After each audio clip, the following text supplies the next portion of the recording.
Jethro? This is a rave, not a Halloween party. Why don't you go find yourself a pig to...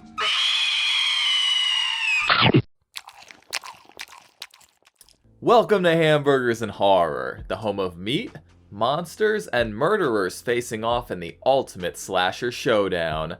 I'm Noah Hook, and today we're looking at Freddy vs. Jason. This 2003 supernatural slasher takes place near the end of both the Friday the 13th and the Nightmare on Elm Street franchises respectively, with a weakened Freddy reviving Jason with the hopes that he will stir up fear he can feed on in Springwood. But when Jason starts hacking up all of Freddy's victims, he opts to eliminate the big dumb boy, only to realize that is easier said than done.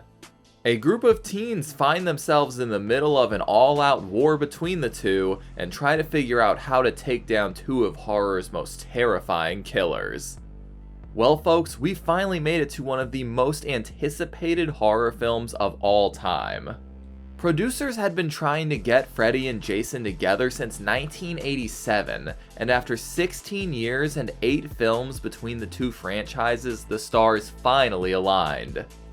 This was especially good news for the Friday crew, as Jason X was the biggest financial flop the franchise had ever had. A ton of potential writers and directors came and went through the years as the project was constantly delayed and cancelled. Just a few of those big names who didn't make the cut or passed on the film include David Shaw, Brannon Braga, Ronald Moore, Peter Briggs, Rob Bottin, David Goyer, Rob Zombie, Peter Jackson, Guillermo del Toro, and Wes Craven himself. Somewhere in a really special alternate universe, all of these films exist, and I desperately want to see all of them. The script was ultimately written by newcomers Damian Shannon and Mark Swift, although a lot of edits were made by other writers throughout the process. Shannon and Swift would also go on to write the Friday the 13th reboot and 2017's Baywatch.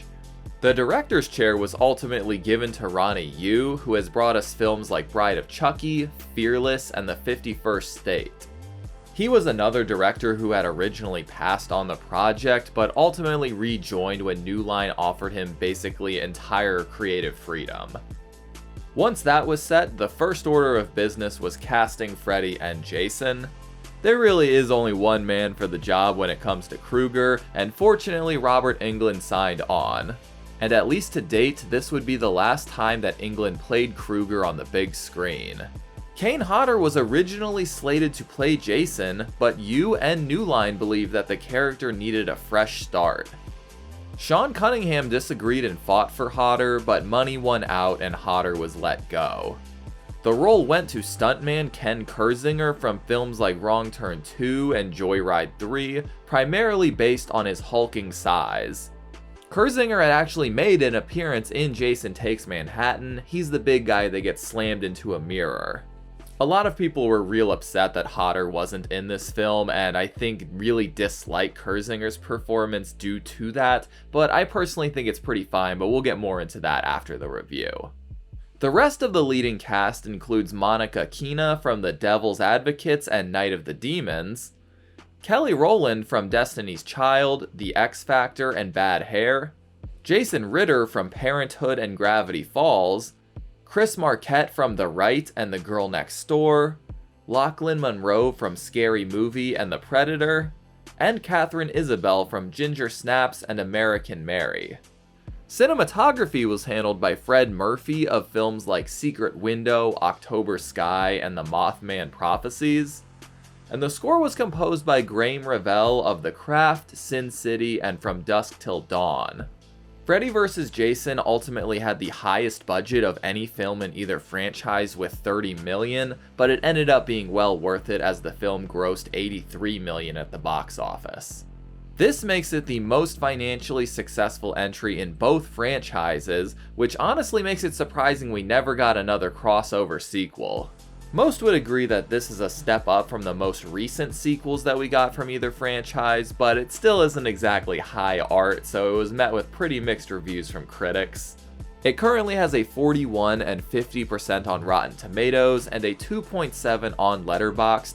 indicating that the film is a pretty mixed bag.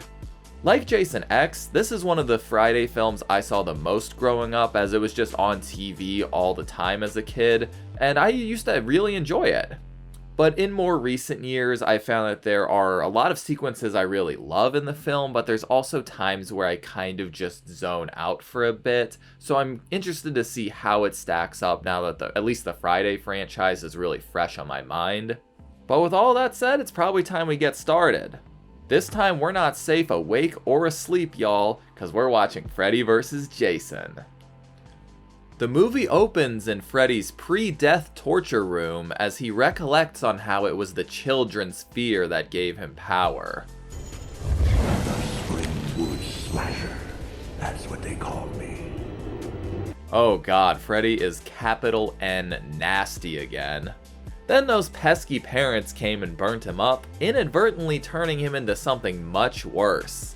The children's fear continued to give him power in the afterlife, allowing him to enter their nightmares. All was well and good until Freddy was just about out of kids to kill, and in time Springwood began to forget about him. And that has caused Freddy to become almost powerless now. Being dead wasn't a problem, but being first up, now that's a bitch. But Freddy's got a new plan to make the new Elm Street kids fear him, and he's got a special somebody in mind.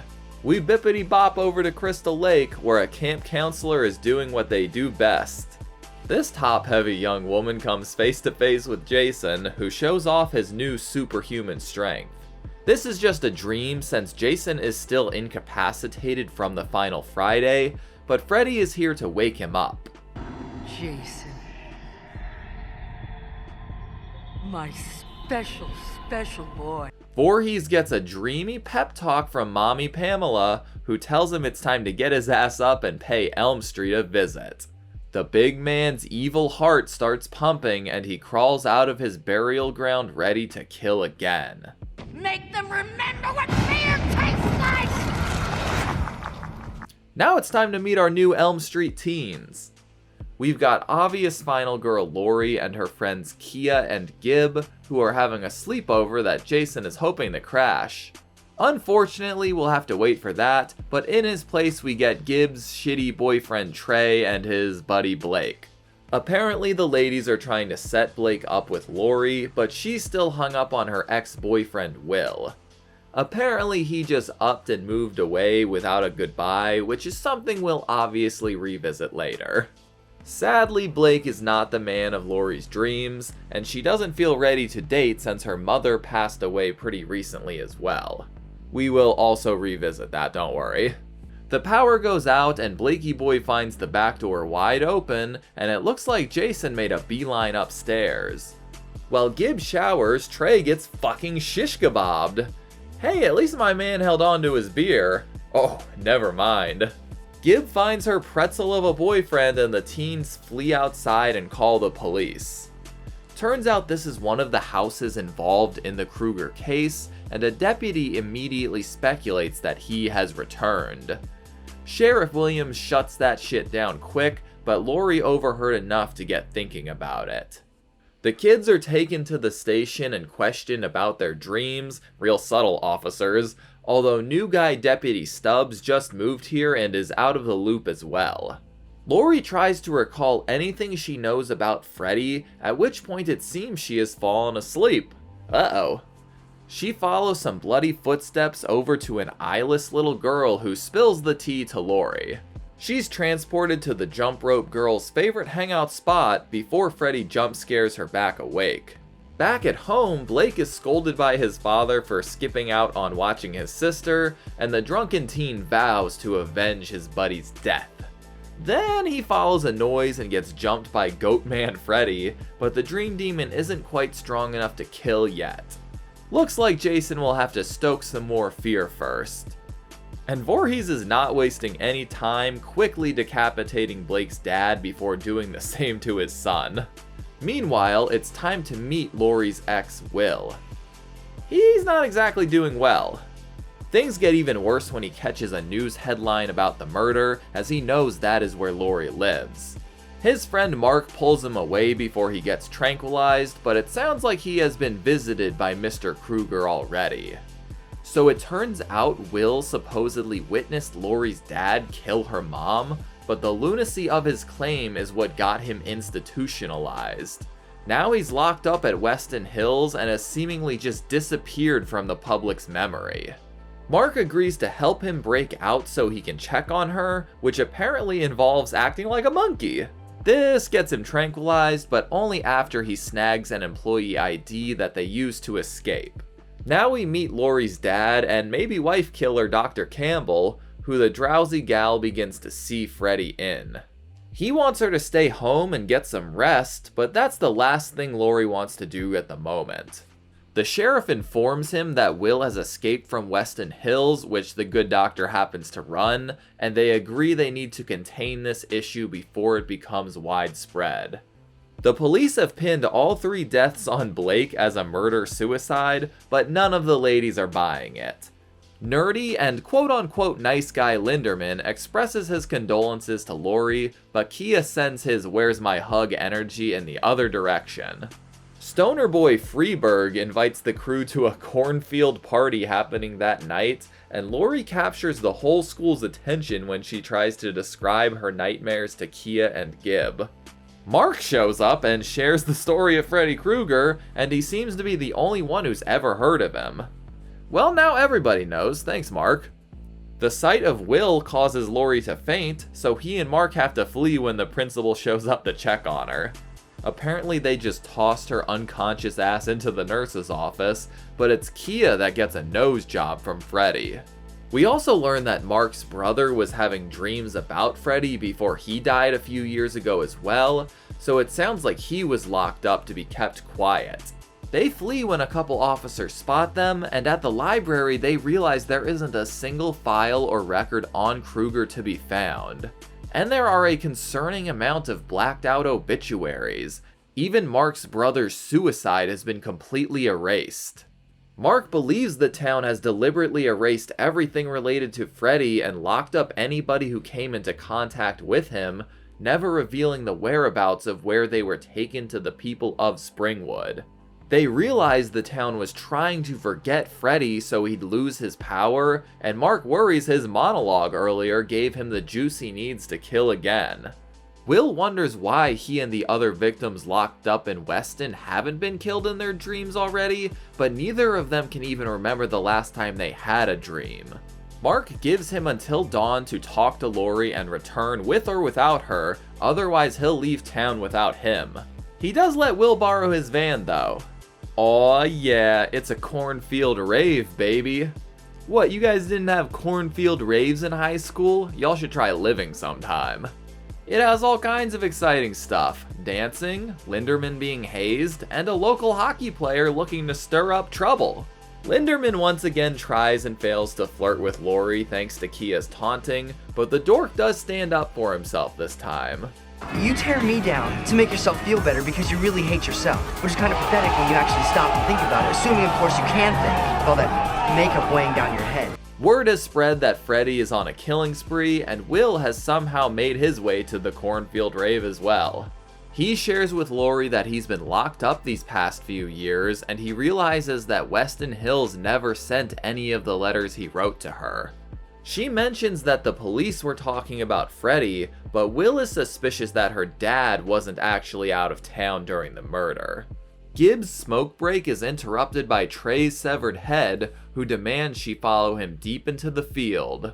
She enters a silo with a very boiler room aesthetic, and quickly finds herself locked inside with Freddy.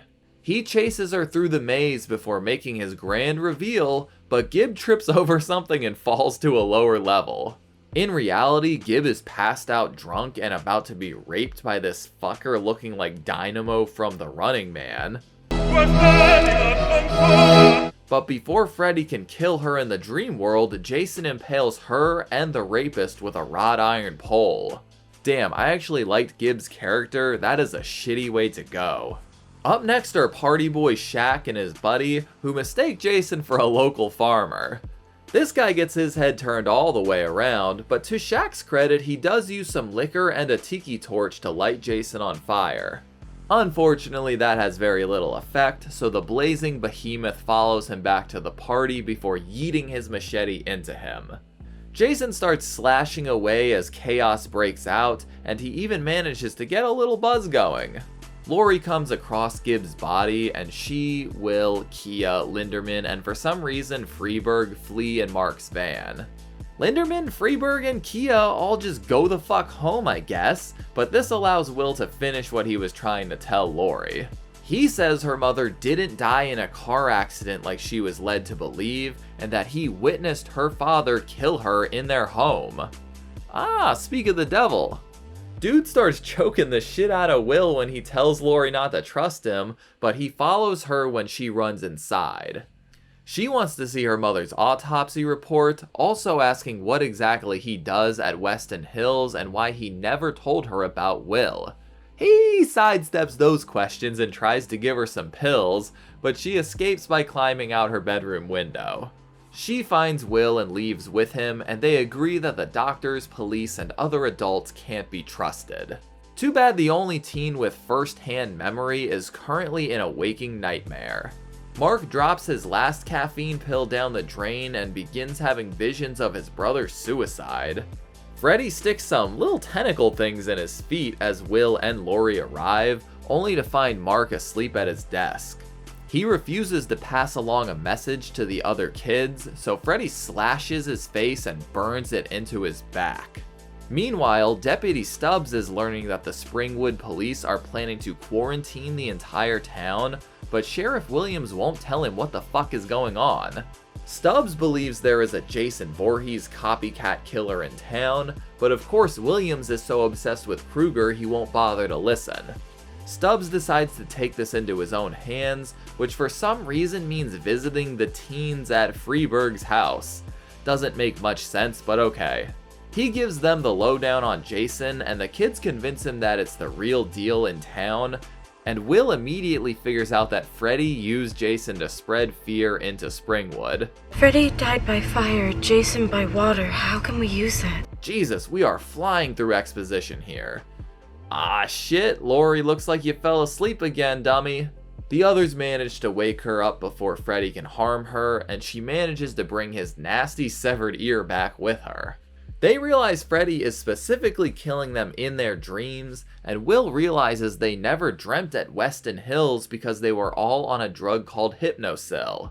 An internet search confirms it is used to suppress dreams, so they opt to break in and steal a bunch of pharmaceuticals. This security guard is too busy being crushed by Jason to stop them, and the group comes across a bunch of patients that fell into comas due to ingesting too much Hypnosil. Damn, and Laurie's dad is the one responsible for all of this. Freeburg's smoke break is interrupted by a hookah-smoking Freddy worm, okay, and he finds that the patients aren't totally comatose. They tell him to pour the Hypnosil down the drain, but when he refuses, the Freddy worm opts to do it himself.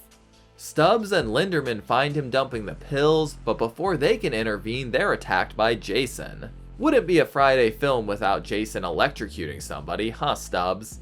Freddyburg loads up some needles with tranquilizer, and he manages to inject them into Jason before the stoner gets chopped in half. But this means Jason is in the dream world, baby. Pam Freddy scolds her big dumb son for killing too many people, but when he jumps down to his level, he quickly gets both of his arms chopped off. That's okay though, Freddy is pretty much invincible here. He yeets Jason around the room before impaling him with his own machete, and he uses his body like a pinball amongst the various pipes. He drops a big ass boiler on Jason, but not even that is enough to harm him. But everything changes when some pipes burst and start leaking water, as deep down in Jason's subconscious he is still afraid of water due to his drowning. Freddy surrounds Jason in water, which reveals the scared little boy hiding inside of the giant murder machine. Freddy takes this opportunity to search Jason's mind and find out what truly scares him. Meanwhile, in the real world, the group has kidnapped Jason with the intent of bringing him back to Crystal Lake in the hopes that it will help him beat Freddy. They are almost to the lake, but also almost out of tranquilizer. Laurie's plan is to fall asleep and drag Freddy back to the real world, where hopefully Jason can beat him in a fair fight. She takes a nap next to Jason and somehow finds herself in his childhood. That's convenient. She watches as the other kids bully Jason and push him towards the lake, and of course the counselors are a little too busy to help out. Jason is pushed into the lake and pulled down by Freddy, and in the van, adult Jason starts puking up lake water. The boys demand that Kia give him CPR, but before she gives Jason a smooch, he wakes up and causes the van to crash. He goes hurtling out into the woods, and his little boy version disappears, leaving Laurie to be Freddy's victim. She tackles him and calls to her friends to wake her up, but Freddy transports her back home. The crew carries her towards Crystal Lake as they try to wake her, and Laurie watches as her knife-wielding father heads upstairs. She stops him from stabbing her mother, only to reveal it was Freddy who killed her right in front of him.